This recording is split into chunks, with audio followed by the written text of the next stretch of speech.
Hello दोस्तों, स्वागत है आप सभी का हमारे चैनल बायलिंगुअल मैथ्स क्लासेस में। और आज हम लोग एक जो है ज्योमेट्री पर आधारित प्रश्न को सॉल्व करने वाले हैं।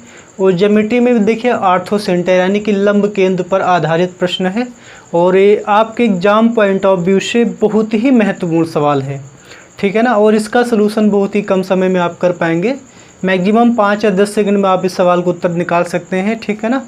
बट आपको चूँकि मैं आपको भी समझाने वाला हूँ तो एक एक चीज़ें समझाऊंगा। हो सकता है मैं इसमें क्या लॉजिक लगाने वाला उसको मैं प्रूफ भी आपको बता दूंगा, अदरवाइज आप सोचेंगे कहाँ से आ गया है ना।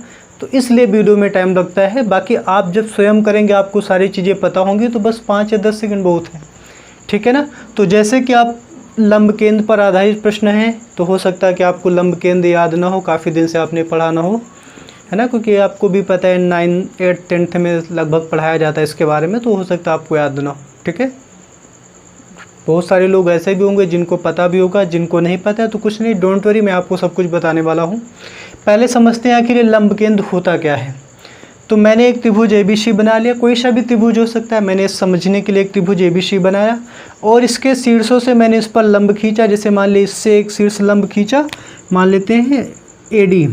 मैंने इस शीर्ष A से AD लंब खींचा BD पर, और शीर्ष B से AC पर लंब खींचा BE, और इस AB पर लंब मैंने खींचा CF। ठीक, मैंने क्या किया, त्रिभुज के तीनों शीर्षों से जो मैंने शीर्ष लंब खींच दिए।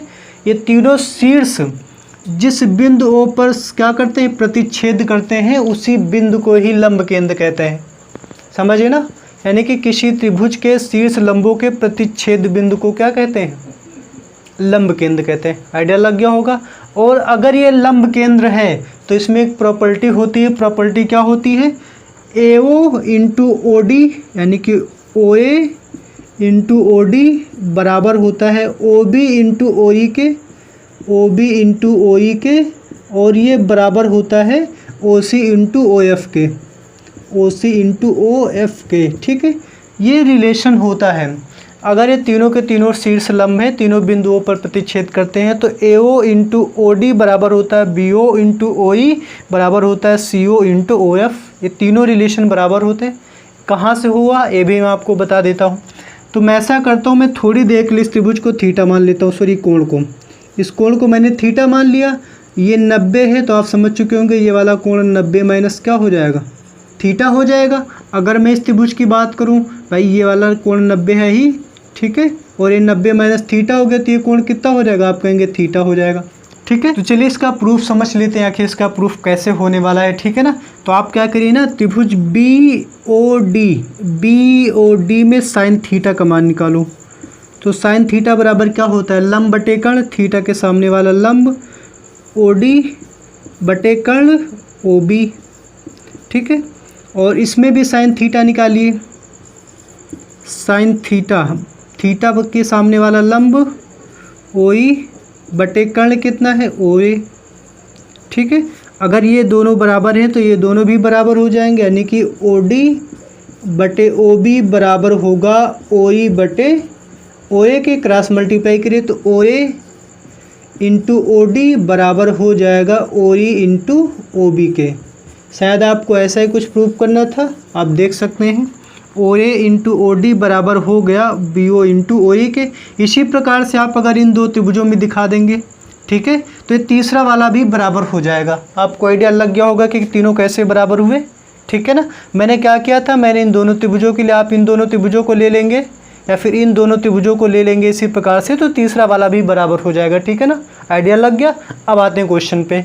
देखिए आज का जो सवाल है वो है क्या, त्रिभुज ABC में, मैं अलग से बना लेता हूँ त्रिभुज ABC।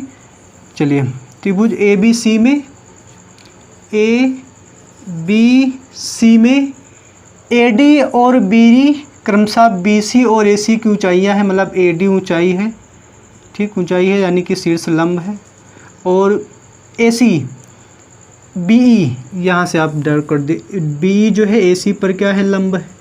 इसको मैं D और इसको BE, ठीक है। उसके बाद क्या कहा है कि O जो है त्रिभुज ABC का लंब केंद्र है, यानी कि ये क्या है, ये लंब केंद्र है।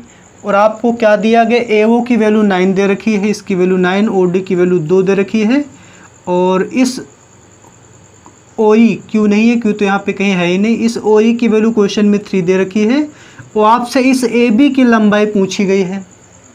क्या कहा इन्होंने कि आपसे ए बी की लंबाई पूछी गई है, तो आप क्या करो ना, इस ए बी की लंबाई को x मान लो। देखिए आपको पता है अगर त्रिभुज ए बी डी में ये इसकी लंबाई कितनी हो जाएगी 11 और इसकी पूछी गई है। आप अगर कहीं से इसकी वैल्यू निकाल देना, अगर बी डी की वैल्यू मिल जाए तो इसमें पाइथागोरस लगा के हम लोग इस ए बी की वैल्यू निकाल सकते हैं। यानी मुझे सबसे पहले इस ओ डी क्या करना पड़ेगा, इस बी डी की वैल्यू निकालनी होगी और इसकी वैल्यू तब आएगी जब आप इसकी वैल्यू निकाल पाएंगे। तो आप ये वाला कंसेप्ट लगा दीजिए, क्या हो जाएगा ए ओ इंटू ओ डी, ओ ए इंटू ओ डी बराबर होगा बी ओ इंटू ओ ई के, बी ओ इंटू ओ ई के। ठीक है, यह मुझे 9 दिया गया है, ये 2 दिया गया, बी ओ की वैल्यू मुझे निकालनी है, ओ ई की वैल्यू 3 दे रखी, 3 से काटा 3 तरह के 9, 3 दूनी 6, तो बी ओ की वैल्यू कितनी आ गई 6। चलिए इसकी वैल्यू 6 आ गई। अब इसकी वैल्यू हम लोग पाइथागोरस से निकाल सकते हैं, आपको अच्छे से पता है पाइथागोरस के बारे में। तो इसके स्क्वायर से इसका स्क्वायर घटा देंगे, अंडर रूट ले लेंगे तो इसकी वैल्यू आ जाएगी। आप पाइथागोरस से निकालेंगे तो 6 का स्क्वायर 36, इसका स्क्वायर माइनस करो -4, उसके बाद रूट ले लो, ये होने वाला है। तो यानी इस बी डी की जो वैल्यू होगी इससे कितना घटाएंगे, तो अगर 36 से अगर आप 4 घटा देंगे तो रूट 32 आ जाएगा। ठीक, इस बी डी की वैल्यू आ गई। अब आप इसमें पाइथागोरस लगा देंगे तो इस x की वैल्यू आ जाएगी। तो x का स्क्वायर किसके बराबर होगा, बी डी का स्क्वायर प्लस ए डी का स्क्वायर। ठीक है, और बी डी का स्क्वायर इसका स्क्वायर करेंगे तो रूट हट जाएगा। ए डी 9 2 11 का स्क्वायर कितना होता है 121, तो x बराबर हो जाएगा अंडर रूट 2 1 3 3 2 5 153। ए बी की वैल्यू पूछी गई है, यानी ए बी की वैल्यू कितनी आ गई अंडर रूट 153 यूनिट, और यानी कि ऑप्शन सी क्या हो जाएगा, करेक्ट आंसर हो जाएगा इस सवाल का। तो आई होप आपको समझ में आया होगा। वीडियो काफ़ी इंटरेस्टिंग था, मतलब सवाल इंटरेस्टिंग था। ठीक है ना, अगर आप थोड़ा सा भी इंटरेस्ट लगा के समझोगे ना तो 100% समझ में आया होगा। सवाल में कुछ नहीं था, बस क्या करना था, पहले इस वाले कंसेप्ट को यूज करके इस बी ओ की वैल्यू निकालनी थी, क्योंकि मुझे ये चाहिए, इसकी वैल्यू निकाली तो मैंने इसमें पाइथागोरस लगाई तो बी डी आ गया, फिर से मैंने इसमें पाइथागोरस लगा दी तो क्या आ गया, ए बी आ गया, जो हमसे क्वेश्चन में पूछा गया था।